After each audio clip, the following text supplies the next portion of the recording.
¿Qué tal, amiguitos? Hoy les traemos una historia diferente. Es acerca de la casa del abuelo.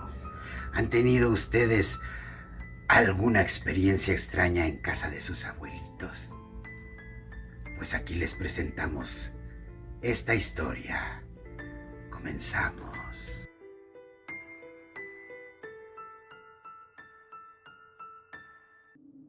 Muy buena noche, amiguitos. Esta es la historia que nos ha enviado uno de nuestros seguidores. Me pareció bastante interesante, pero decidió que sea yo quien se la cuente a ustedes.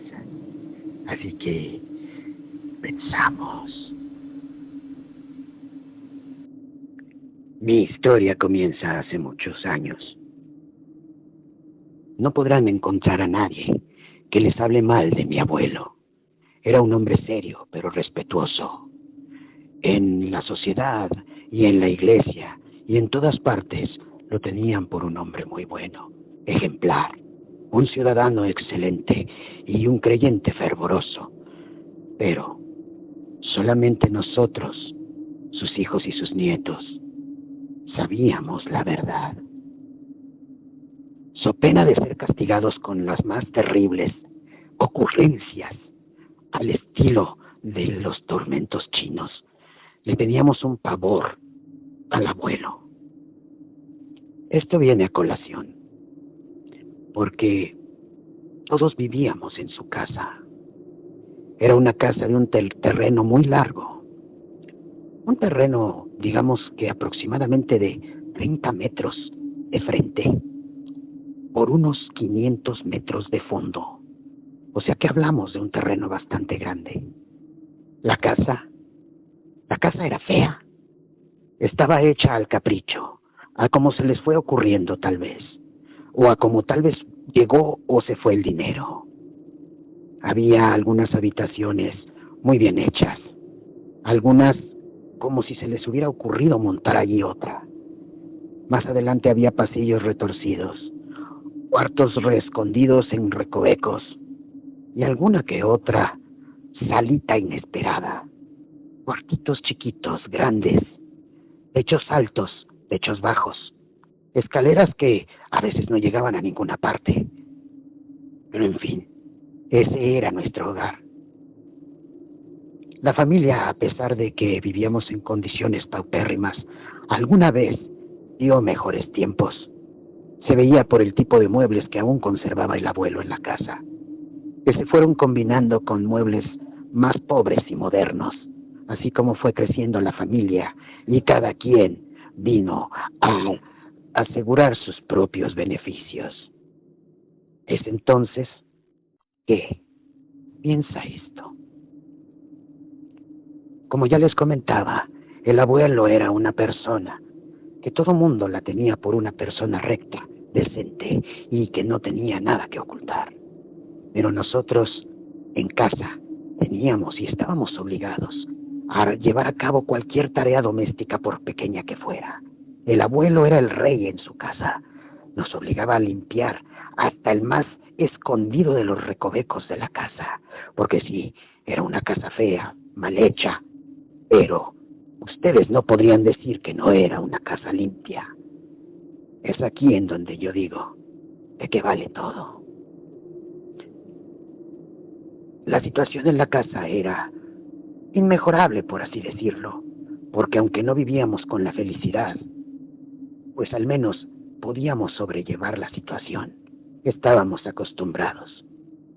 Es entonces que llega el día en que de pronto, estando yo solo en casa y en compañía del abuelo, habiendo ya terminado todas mis tareas, y mi abuelo meciéndose hacia adelante y hacia atrás, lentamente, sacó de su bolsillo de la camisa un cigarro, lo encendió, lo vi dar semejante jalada y después bocanadas de humo que apuntaba hacia una ventana donde entraba un rayo de sol.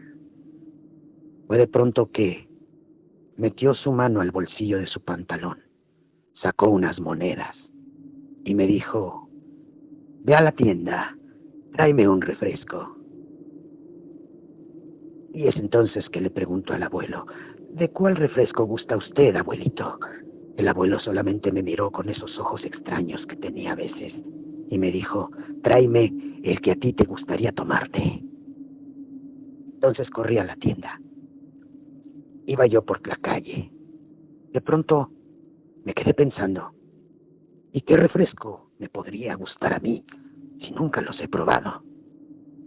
Llegué a la tienda y empecé a escudriñar en el refrigerador todas las marcas y colores y sabores de refrescos que había a disposición.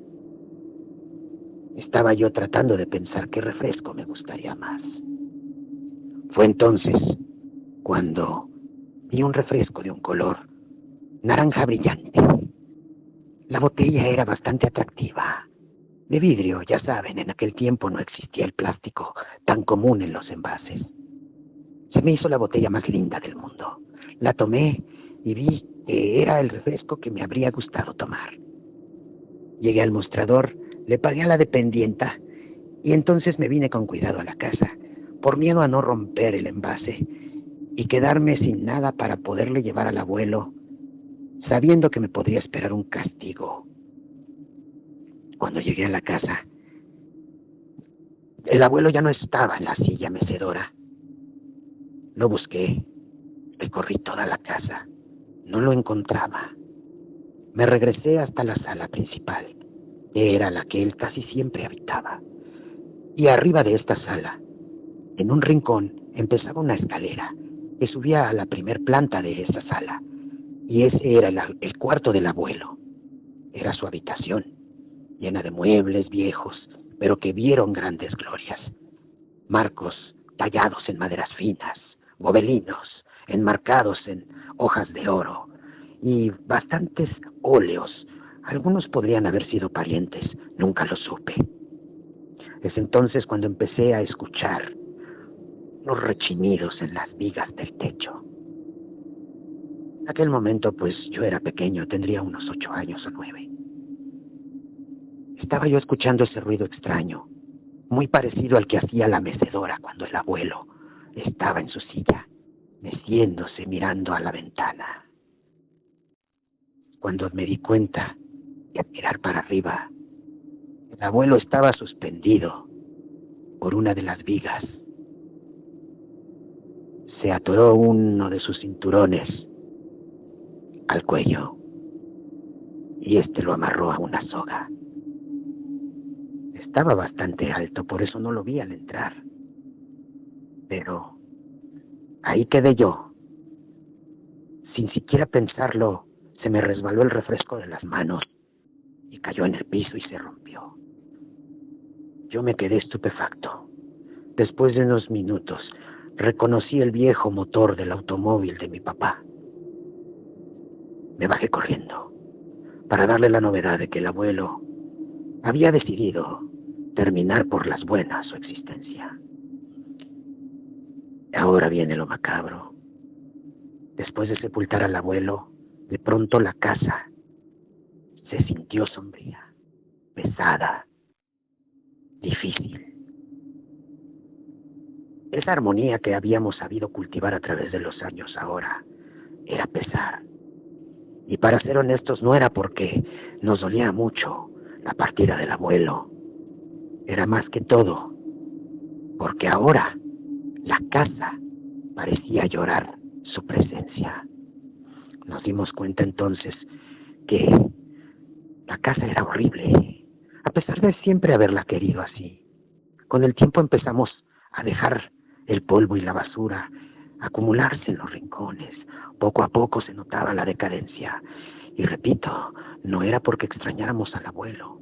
Era como que la casa, no importa cuánto trabajáramos de más, siempre parecía estar sombría, sucia. Es en ese momento en el que sucedió una desgracia. En una de las habitaciones, aquellas que les conté que estaban mal hechas, el techo se desplomó, causando una terrible herida en la cabeza de uno de mis hermanos que se encontraba en la casa. Mi padre lo llevó al hospital. Al tiempo, Aparentemente se recuperó, pero después dio señas de que tuvo secuelas y un día cayó fulminado. Después, casi inmediatamente, una de mis hermanas estaba tendiendo la ropa en uno de los solares. Y por alguna razón, en seco, sin estar lloviendo, sí con pleno sol, le cayó un rayo y cayó fulminada al suelo. No sobrevivió. Al poco tiempo después mi padre perdió su empleo y por su edad no conseguía nada más. Empezó a hacer trabajos mediocres en los que ganaba una miseria.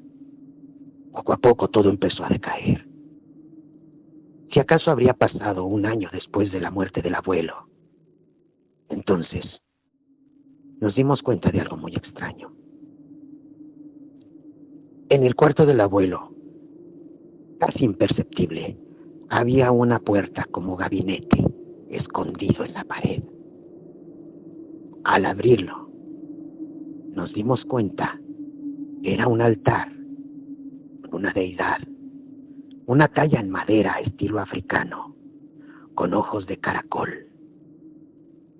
con una especie de turbante en la cabeza, con una falda hecha de tela sobre esta madera, y yo reconocía que era parte de una camisa del abuelo. La figura estaba sentada en flor de loto, con las piernas cruzadas, y en medio de sus piernas había un cuenco que se veía con una especie de costra negra, seca. Yo cerré la puerta, no dije nada. Un día cenando, encendí la vieja televisión, una de esas televisiones antiguas análogas que uno de mis hermanos se ingenió para poderla hacer funcionar con la nueva señal. Estábamos cenando todos, mirando un programa de televisión en la sala, con nuestros platitos de comida en la mesita de centro. Al final ya no estaba el abuelo que nos regañara. Fue aquí cuando la televisión de pronto nos habló y con una voz extraña nos dijo: ¿sienten su casa pesada?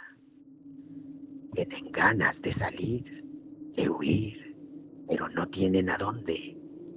¿Les gustaría recuperar los años en que la paz y quietud reinaba? Es porque su casa necesita que le den de comer a su protector. Su protector tiene hambre. Su protector necesita algo de comer. Es aquí cuando nos dimos cuenta que algo muy extraño y prácticamente diabólico estaba pasando. Fue cuando yo le dije a mi papá de la nada: yo sé dónde está el guardián. De pronto la televisión soltó una carcajada y de pronto se apagó. Mi padre volteó a ver la televisión y a mí y me preguntó: ¿de qué guardián hablas? Lo llevé al cuarto del abuelo. Él vio la dichosa figura que encontramos. Y no lo sé, pero yo recuerdo haber escuchado como muy lejanamente unos tambores. Es ahí donde mi padre, por alguna extraña razón, me dijo: entonces era cierto lo que contaba mi madre. Le pregunté qué contaba la abuelita, papá. Me dijo: antes de morir, el abuelo tenía una especie de ídolo, el que cada viernes le daba de comer. ¿Y qué le daba de comer, padre? Y mi padre volteó a verme. Solamente dio la vuelta y se salió. Al tiempo me di cuenta que mi padre cada viernes subía y con una navaja en sus muñecas hacía una ligera incisión. Dejaba escurrir el líquido vital de toda persona. Mágicamente, la casa empezó a funcionar nuevamente. De pronto y de la nada, a mi padre le hablaron para que, ya que por su edad no podía dedicarse a lo que se dedicaba antes de lleno, ahora le ofrecían ser consultor en una consultoría, valga la redundancia. Ahora ganaría 3 veces más de lo que ganaba en campo. Mi hermana, la fallecida, de alguna manera logramos completar un poco de dinero para llevar sus cenizas al cementerio donde guardábamos al abuelo, y en las cenizas de mi otro hermano. Mis otros hermanos mayores de pronto también empezaron a tener golpes de fortuna. Uno se ganó un premio medianamente en la lotería. Otra se encontró una maleta llena de dinero que alguien dejó olvidada en un Uber. Entonces empezó a prosperar la situación. Pero mi padre, siendo yo el más chico, me dijo, si algo me llega a pasar a mí, ya sabes qué hay que hacer, del guardián de la casa. ¿Qué les ha parecido esta historia? A veces las casas guardan cosas, o a veces tienen guardianes. ¿Ustedes tienen alguna experiencia? Mándenme su historia, o mínimo pongan un like y compartan.